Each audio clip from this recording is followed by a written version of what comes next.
Voy a ser muy preciso para darle la voz a la doctora. Preparé un texto pequeñito en su lectura. Espero poder ser muy preciso en los comentarios para pasar a escucharla y que ella pues nos cuente.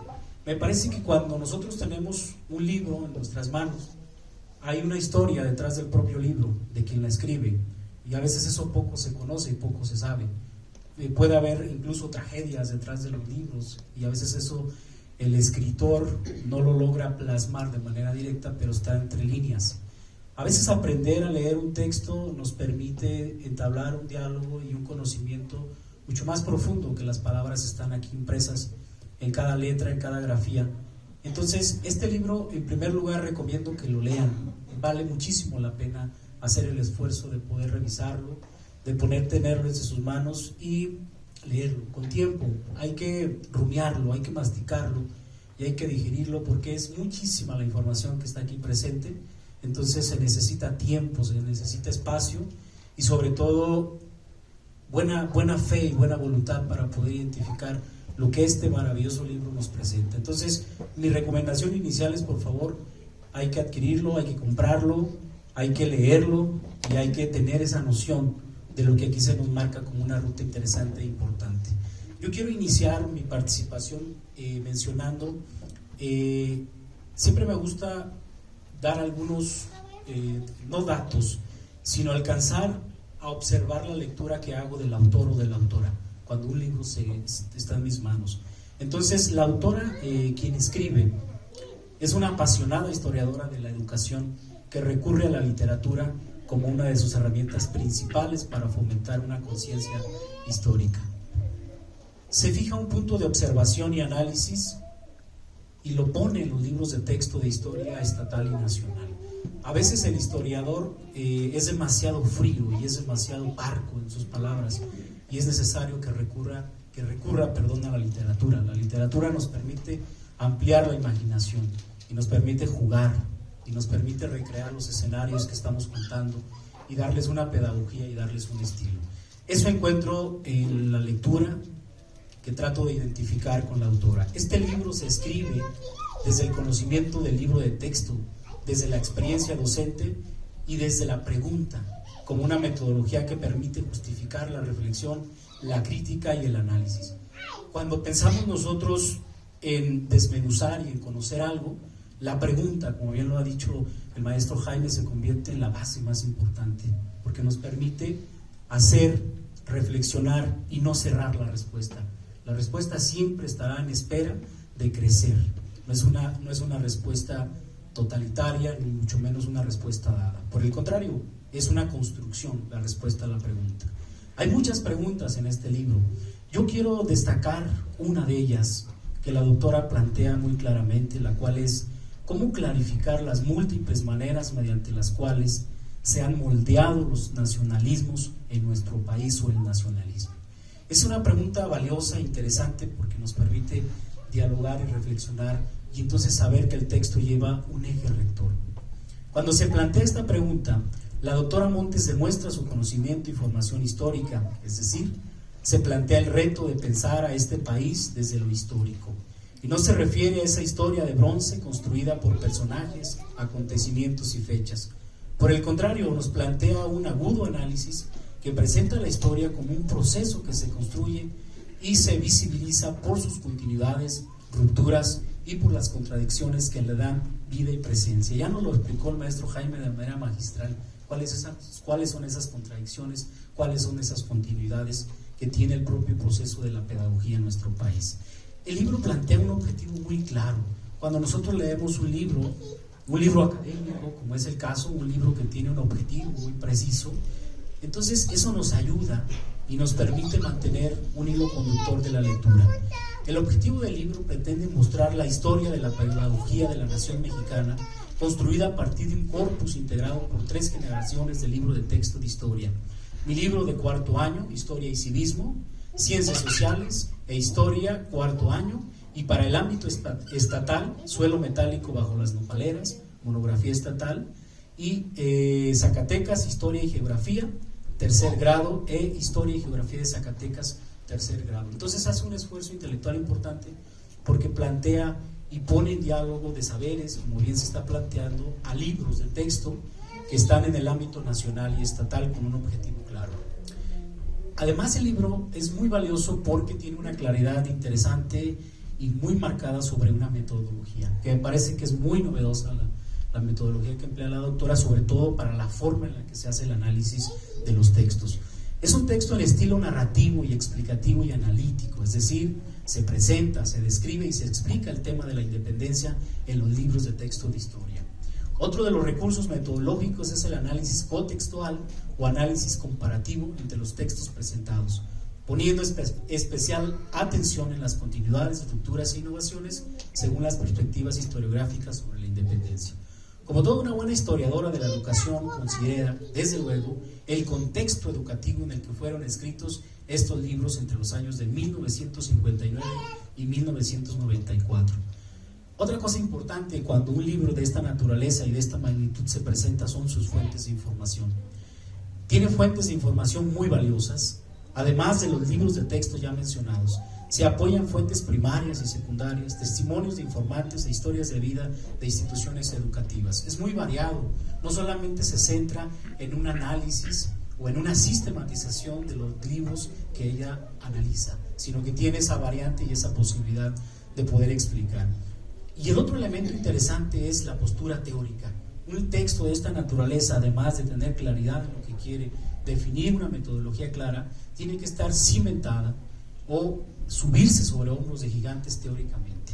Y ella, teóricamente, su trabajo está fundamentado en la historia social, concretamente en el ámbito educativo. Esto significa pensar y reflexionar más allá del discurso construido y vinculado entre la pedagogía y la historia de las instituciones educativas. Es decir, va más allá de un discurso pedagógico hegemónico que, por ejemplo, magnifica las biografías de educadores prominentes o de leyes y decretos educativos. Todo historiador o historiadora debe tener claridad de qué quiere observar cuando toma la decisión de fijar sus ojos al pasado. La doctora Montes focaliza su punto de partida, en términos históricos, en el contexto de la transición del mundo colonial a la época independiente.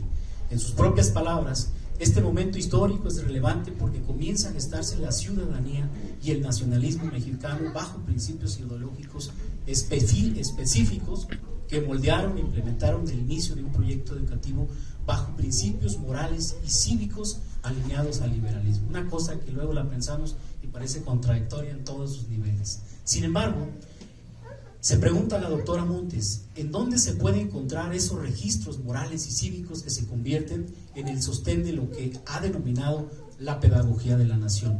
Y la respuesta es en los manuales escolares de aquella época de finales del periodo colonial. En esos manuales se identifican los primeros esfuerzos pedagógicos por encauzar un sentido de identidad a partir de la pertenencia a un contexto nacional.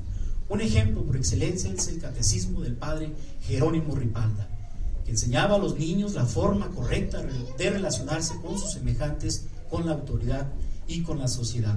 Estos manuales integraron la visión religiosa y de Estado en un solo sentido, que se dirigió a las escuelas de primeras letras con el objetivo de formar seres humanos útiles al Estado, a la patria y a sí mismos. Ya nos explicaba también el profe Jaime, siempre hay un objetivo en el poder. Vas a formar a tus ciudadanos, en este caso vas a formar a quien tengas que formar y hay un objetivo concreto. ¿Cuál es ese objetivo? ¿Hacerlos críticos? Medio que simulo que enseño pero no enseño, medio que aprendo pero tampoco aprendo. ¿Cuál es el sentido? Llega el proceso de independencia y nace el primer imperio mexicano con todos los problemas que podamos imaginar y con una discusión ideológica entre liberales y conservadores, que a mi juicio, y esto lo pongo un poco separado del texto de la doctora, creo que todos eran liberales, diferían creo que en sus formas, pero me parece que en el fondo todos son liberales, porque hay liberales que pueden ser conservadores, me parece. A pesar de las diferencias irreconciliables, la doctora Montes nos recuerda que en el tema educativo había consenso y todos estaban de acuerdo en educar a un país, en su mayoría analfabeta y tan necesitado de educación. Tenía claro que la educación era la única salida al desarrollo interno y al reconocimiento internacional. Ese es el grandísimo problema de nuestro país cuando nace primero como un imperio y luego como una república. Buscar la aceptación del orden internacional, principalmente los ingleses. Lamentablemente, el inicio de la educación en el México independiente está marcado por los contextos de guerra, inestabilidad, problemas internos y falta de dinero, cosa que hasta la fecha sigue presente. A pesar de ello, la doctora Montes nos deja claro que Zacatecas estuvo a la vanguardia y fue de los primeros estados que impulsó y desarrolló una política educativa como palanca de desarrollo en la figura del gobernador Francisco García Salinas. A pesar de las constantes convulsiones políticas internas y externas que asolaron a México en la primera mitad del siglo XIX, había la intención de formar ciudadanos dotados de una educación cívica y moral a tono de las exigencias del mundo liberal y moderno, que exigía educación individual y colectiva para entrar al concierto de las naciones que iniciaban su desarrollo económico, político y social. La doctora Montes nos explica que, paradójicamente a lo que se puede pensar, a partir de la segunda mitad del siglo XIX, concretamente en el gobierno de Maximiliano, se establecieron importantes avances para la educación de este país.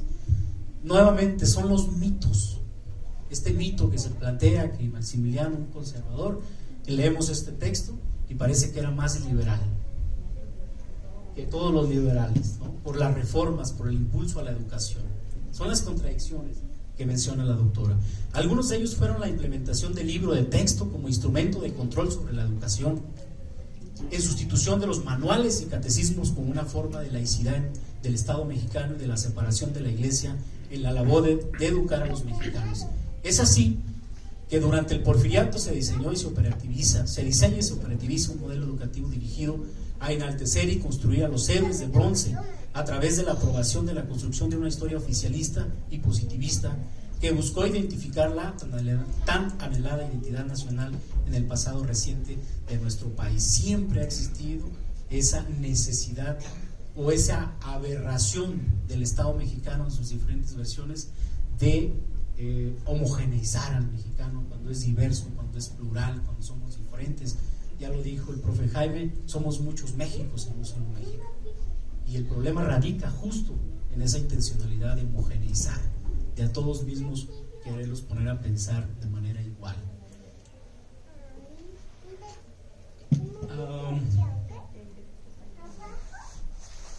A pesar de las constantes convulsiones políticas internas,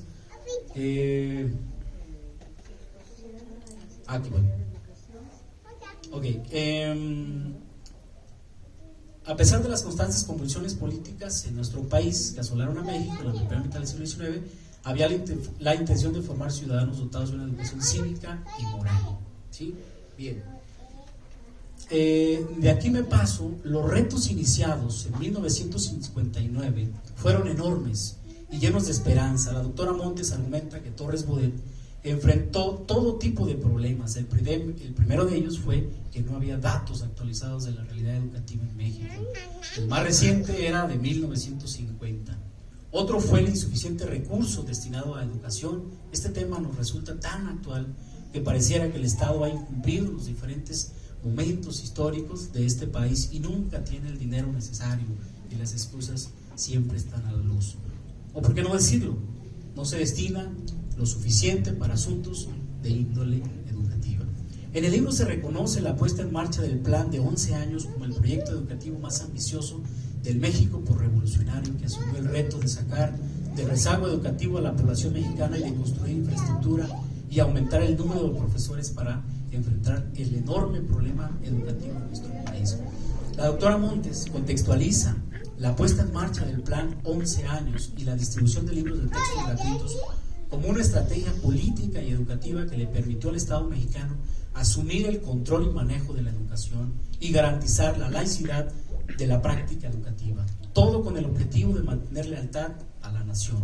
Se inicia la construcción y difusión de la historia de bronce mexicana, la cual construye imaginarios perfectos de una mexicanidad anhelada, héroes sin defectos y llenos de virtudes que difunden en las aulas a través de los libros de texto de historia gratuitos. El primer ejemplo que nos presenta la doctora Montes, explicado en el contexto que hemos mencionado, es mi libro de cuarto año, Historia y Civismo. En él se plantea una enseñanza y escritura de la historia que la autora denomina como institucionalista, porque se plantea que el movimiento de independencia fue el resultado de una reacción lógica a consecuencia del sentimiento nacionalista que se fue construyendo durante el periodo colonial. Es decir, El libro explica que el Estado mexicano, mejor dicho, las élites o grupos de poder, construyen una historia con ciertas características que enaltecen a ciertos personajes y deja fuera a otros, con el objetivo de mantener lo que se ha denominado el nacionalismo mexicano como un proyecto de nación que, desde luego, implica la escritura y enseñanza de la historia. El problema que se advierte en este libro es que esa historia se convierte en selectiva, excluyente y al servicio del Estado mexicano y se aleja de la idea de una educación que garantice la libertad, la crítica, el desarrollo y la igualdad, entre otros elementos. Por el contrario, se mantiene a merced de los periodos y caprichos sexenales de los presidentes y políticos mexicanos. Llega la reforma educativa de los 70s con un país agitado, problemas sociales graves, alzamientos guerrilleros en las zonas más pobres del país, como Lucio Cabañas, Genaro Vázquez, la Liga 23 de septiembre, el Che Guevara en Cuba. Parecía que iniciaba una nueva revolución en México, según nos relata la doctora Montes. En este contexto, ¿qué hace el Estado mexicano en lo educativo? La respuesta fue una nueva reforma educativa enfocada en reformar planes y programas de estudio, actualizar libros de texto, renovar métodos de enseñanza, mejorar las técnicas de evaluación y sobre todo los servicios educativos. En estos objetivos se puso la pluma del Estado mexicano. Veamos qué sucedió. La tesis central, nos menciona la doctora Montes, se centró en ofrecer a los niños mexicanos una formación para la vida que se traduce en habilidades y destrezas para el manejo de herramientas y máquinas y convertirse en seres humanos productivos. Se pensó en muchos elementos nuevos que habían estado ausentes en otras reformas educativas. En la letra las cosas no pintaban tan mal porque se imaginó un proyecto educativo en el que se priorizaba el pensamiento científico, lo cultural y lo social de la sociedad mexicana. ¿Qué pasó con la enseñanza de la historia en esta reforma de los años 70 del siglo pasado? La doctora Montes se pregunta, ¿por qué en 1968 se revaloró la escritura de los procesos históricos del país? Se inicia un proceso de profesionalización y descentralización de la escritura y enseñanza de la historia con la historia regional. Ahora ya no solamente se pensaba en los grandes personajes, Hidalgo, Morelos, Villa, etcétera, sino que se incluyó a otros que habían sido invisibilizados.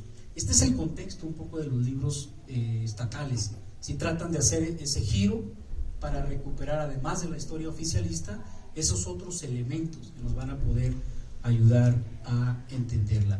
Surge así el libro de texto de historia estatal. Para el caso de Zacatecas aparece el libro Zacatecas, Suelo Metálico bajo las Nopaleras, monografía estatal de Cuauhtémoc Esparza Sánchez, con una doble visión de la historia. Por un lado se mantiene la visión de la independencia de México al estilo de Bronce, y lo novedoso es que se incorporan aspectos históricos, sociales, políticos, económicos, culturales y de la entidad, una apuesta valiosa, necesaria e interesante para la enseñanza de la historia local.